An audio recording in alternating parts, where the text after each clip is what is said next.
दोस्तों OSI का मतलब होता है ओपन सिस्टम इंटरकनेक्ट मॉडल।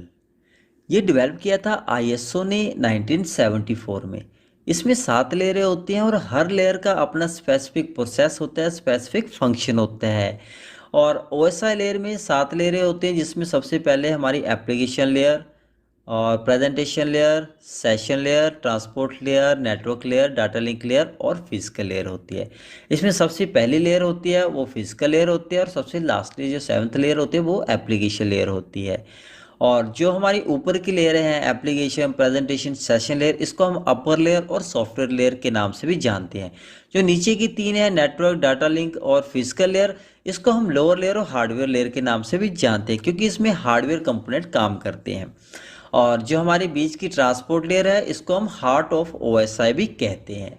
अब सबसे पहले लेयर के बारे में हम जानते हैं, तो वो हमारी एप्लीकेशन लेयर होती है। दोस्तों एप्लीकेशन लेयर रिस्पॉन्सिबल होती है प्रोवाइड नेटवर्क सर्विसेज को, यूजर के लिए एक नेटवर्क सर्विस प्रोवाइड करती है, जिसकी मदद से कंप्यूटर यहाँ पे जिसका IP है 192.168.1.1 और सेकंड पे 1.2, यहाँ पे ए से हम कोई भी मैसेज बी को यहाँ पे ट्रांसफर करते हैं, तो सबसे पहले यहाँ पे IP एड्रेस को चेक करते हैं कि हमने कहाँ पे भेजना है। मान लीजिए ए का IP एड्रेस आपको पता है, बी का है पता, ये सेगमेंट जो है वो हमारे यहाँ पे पैकेट में पैक होके ये मैसेज का सोर्स एड्रेस, डेस्टिनेशन एड्रेस, वो उसको चेक कर लेता है।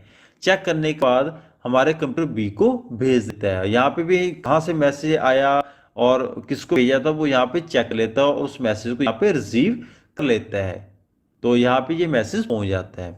ऐसे ही यहाँ पे देखिए हमारे नेटवर्किंग में बहुत सारे राउटर होते हैं, बहुत सारी नेटवर्किंग होती है, तो इधर उधर से डाटा बहुत सारे सर्वर से होके हमारा मेन वेबसाइट तक पहुंचता है। तो यहाँ पे देखिए बहुत सारे एग्जाम्पल होते हैं। जब भी आप कंप्यूटर पे किसी भी वेबसाइट को सर्च करते हैं तो बहुत सारे रास्ते होते हैं। एक रास्ता ये भी हो सकता है, ये भी हो सकता है, ये भी हो सकता है, तो बहुत सारे रास्ते होते हैं जिससे हमारा जो है डाटा मिल जाता है हमारे कंप्यूटर को, या हमारा डाटा ट्रांसफर होता है, कम्युनिकेशन हो जाती है। लेकिन राउटर काम होता है राउटिंग प्रोटोकॉल के बेस्ट से बेस्ट, छोटे से छोटा रास्ता आपको देने का। तो ये जो सेगमेंट है जब ये नेटवर्क लेयर के पास पहुंचते हैं तो नेटवर्क लेयर इसको पैकेट में कन्वर्ट कर देता है, और नेटवर्क लेयर पे हमारा राउटर डिवाइस काम करता है, और लेयर 3 भी स्विच जो होता है वो इसके ऊपर काम करता है।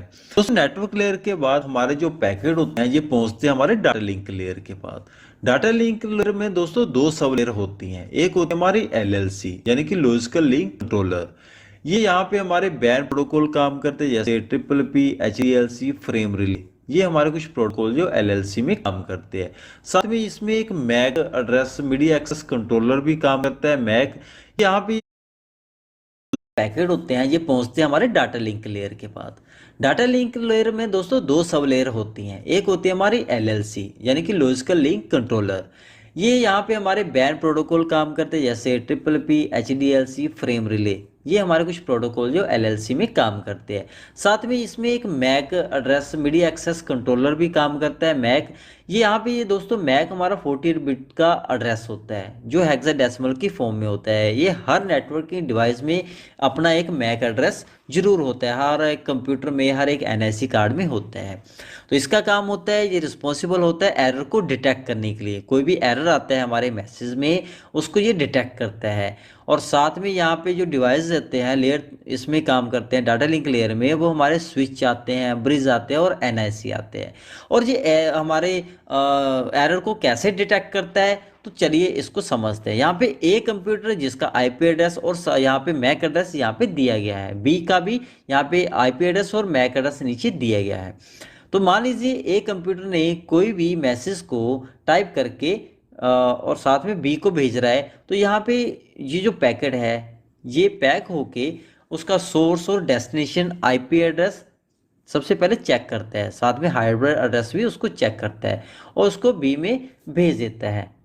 तो बी जब ये इस मैसेज को रिसीव करता है और उसका सोर्स और डेस्टिनेशन एड्रेस चेक करता है, अगर उसमें किसी भी प्रकार का एरर आ जाता है उसको डिटेक्ट कर लेता है और ये हमारे ए कंप्यूटर को वापस एक्नॉलेजमेंट भेज देता है, और यहाँ पे फिर से उसको रीसेंड करता है। रीसेंड करने के बाद ये फिर से सोर्स और डेस्टिनेशन एड्रेस जो है चेक करता है। अगर ये मैसेज हमारा बिल्कुल ओके हुआ, ये मैसेज यहाँ से सोर्स और डेस्टिनेशन एड्रेस बिल्कुल सही हुआ, तो उसको ये रिसीव कर लेगा।